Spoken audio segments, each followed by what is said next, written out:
Kid on, hope you're liking the swag. But we are live. We are live. And I tell you, we've got the live show coming up half an hour before the game. We've also got the lineups coming for you. I'm going to give you the lineups off the old tablet. As you can see, they're right there for you. Whoop, have a look. I'll read it out to you. It's much easier. It's so much easier. But a couple of changes. Interesting changes on the team. You'll be happy to know that up front, yes, Jonathan David is starting the match as well with Oliver Say. In midfield, I'm happy to see this. Yes, I'm happy to see this. Nelson's back in the team. Kone's back in midfield. Saliba's in midfield. Schaffelberg's in midfield. Look at that midfield. That is something to die for to watch at this match. Now, in defence, a couple of changes, but good changes. Die for to watch at this match. Now, in defence, couple of changes, but good changes. Getting people some time. And you got Bassong, Waterman, Miller, and Seeger. And in net, Dane St. Clair. I tell you now, I'm looking in for an exciting game. We've got a lot of youth. We've got a lot of legs. This is a good game. This is a good game coming. I tell you, I really do look forward to this one. Going back up there for a second and taking a look at CURACAO. CURACAO 90 in the world. Not expected to win this game, but could they pull a shocker? I tell you what, little story before we go forward. I'm sitting under a massive storm here in Alberta right now. It's absolutely gunning it down. The rain is coming down crazy, but it's gunning it down. So much so, I think we've had about 3 inches since about maybe 8 o'clock this morning. It's literally. And I was going to go to a Cavalry FC game in the Canadian Premier League. Good job I didn't travel. The game was called off due to a waterlogged field, and it's still raining on it now, and it's still going to be raining for another 2 days. So we're not getting flooded exactly, but there will be some places really not having a good time. But we are live, streaming away here. Come on, jump aboard, say hello, drop your communications down in the chat and tell me what you're thinking. Hey, if there's something you want to know, ask up. I'll do my best to answer any questions.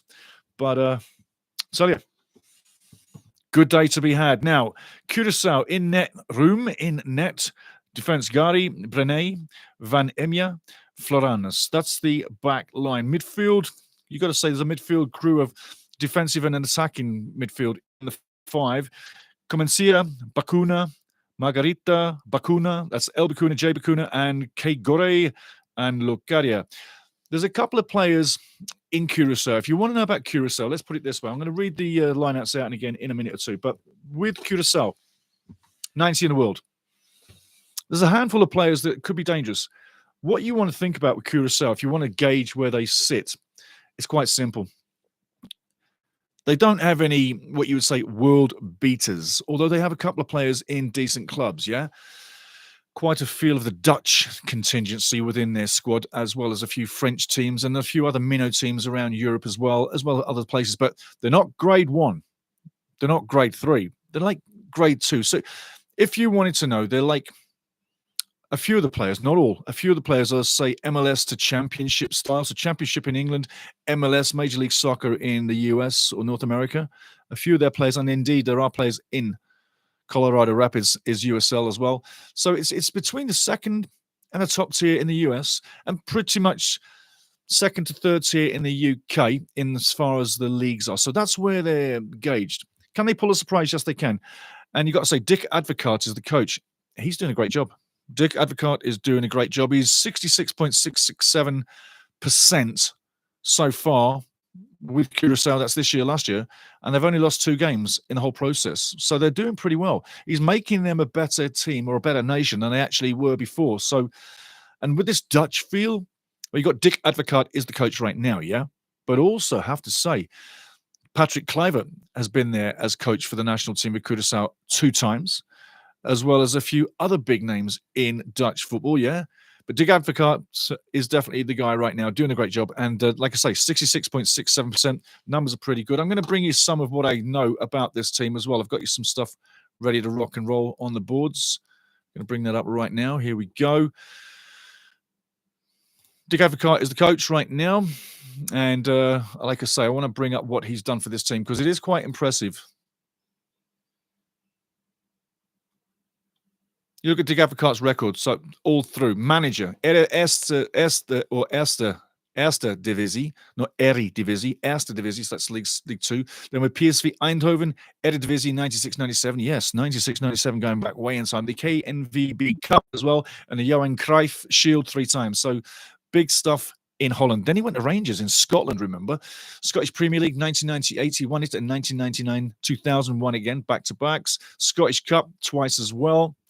2 doubles, in fact, and the Scottish League Cup 98-99, which was in actual fact a single trophy with the league, not a treble. Then he went to Zenit St. Petersburg, Russian Premier League winner 2007, UEFA Cup 2007-2008, UEFA Cup Super Cup 2008, and that is that. And the reason why I read them out is because from 2008 to now, that's a long time.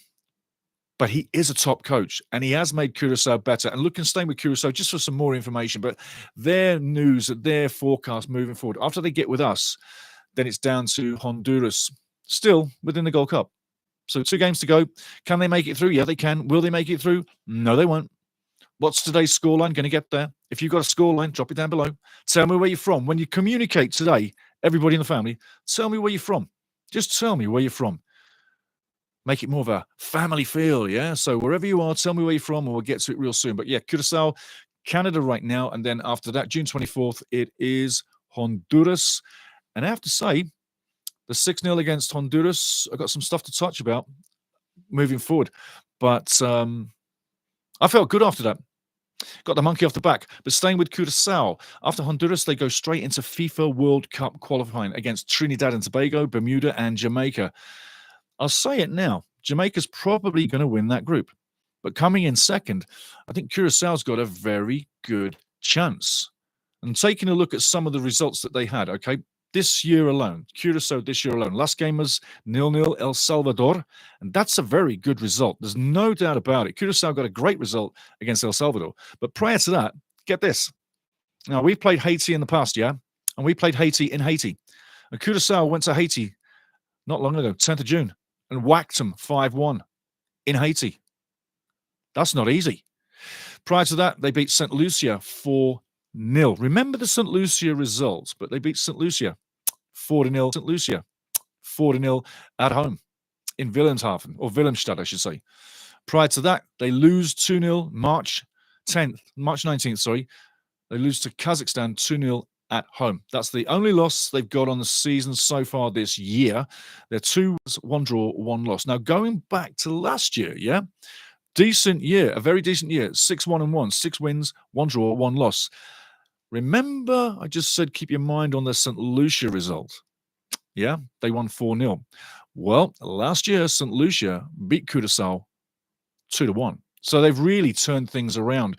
Consider beginning phases 2024, Dick Advocaat comes in, and ever since then, they've only lost 1 match. Are they a threat to Canada? If they can bring a perfect defensive performance, yeah, but that would require they have to get a shutout. And that's what you're asking yourself. Is it possible for them to jump up levels to boast it, although they've got a great record?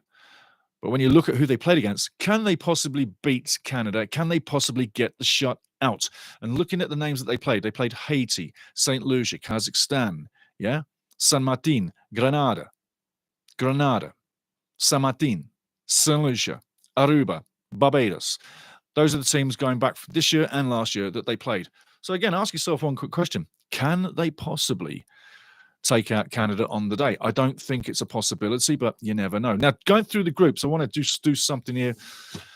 Got something on paper here I want to share with you, and we're going to get there right now. We'll come back to the other screens in a second, but we got about 21 minutes before the match lights up, so get ready, people. We're going to be there nice and sweet. Welcome in, Trout McTrout. Trout, how you doing, my brother? Nice to see you again. And I was a huge Kluivert fan back in the day. You know, Patrick Kluivert really got my attention, and so is his son with Bournemouth in the Premier League. I love what I see with that kid.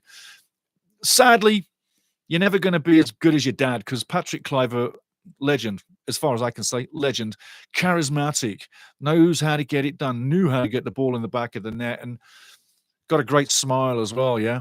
Good-looking fella, good-looking on the ball, Great international player. Loved watching him. Yes, so I can see where you're coming from. How's it going, Soccer Steve? It is going good, mate. I'll tell you what. I know you're at the north end of the province and I'm at the south end of the province. Right now, we are getting literally dunked under a massive storm. It's huge. This storm is huge. We've had 3 inches of rain today so far, and there's more coming. And we got lakes. In fact, a guy was developing in a field not far from us, and he now has a lake where he developed for his new house to go in. That's now filled with water, so he's going to have to pump that out. That's how quick it's happened. But yeah, happened fast. Now, getting back to the lineups, or I should say quarterfinals, just a little note here. I'm going to read it to you straight. If you're listening right now, I'm going straight to my notes of the quarterfinals, what I think is going to happen and who's going to play who right now. First quarterfinal I see coming through is USA taking on Costa Rica. Second quarterfinal, which will interest us, and you're going to love this one. And I'm going to love this especially because the first ever match that I watched Canada was Canada versus Guatemala, and that was at Swangard Stadium, Burnaby, BC, Vancouver area. Yes, that was my first ever Canada match live on the road, traveling as a fan. Prior to that, I had watched Canada from the announcer's booth. But quarterfinals, reading out. First one, USA versus Costa Rica. That's my first one. Second one, Canada, Guatemala. Third one, Mexico taking on Saudi Arabia. And finally, Panama. Who do Panama get to play? I say they get to play Honduras. Panama taking on Honduras. So that's what I'm saying there. Got some more interesting stuff to get through to you. Remember the last game? Yeah, up in Vancouver. BC plays Canada. Yeah. Well, how could you forget? 6-0 against Honduras, yeah? You can't forget it. Here's a few things. Before I get to that one, I watched Jamaica, the 2-1 game against Guadalupe yesterday. Long legs, getting old. Took it serious with 10 minutes to go in the previous game. They took this one serious right from the start. They deserved the win, coming back from the 1-0 down to win 2-1. Jamaica did well. They were desperate, and they're going to have to play with desperation to go anywhere in this competition. I love what Jamaica bring, but is it going to be trophies? I doubt it very much. But they're still in the shot and still have a time to get through to maybe get into them quarterfinals. But they're going to have to beat Panama to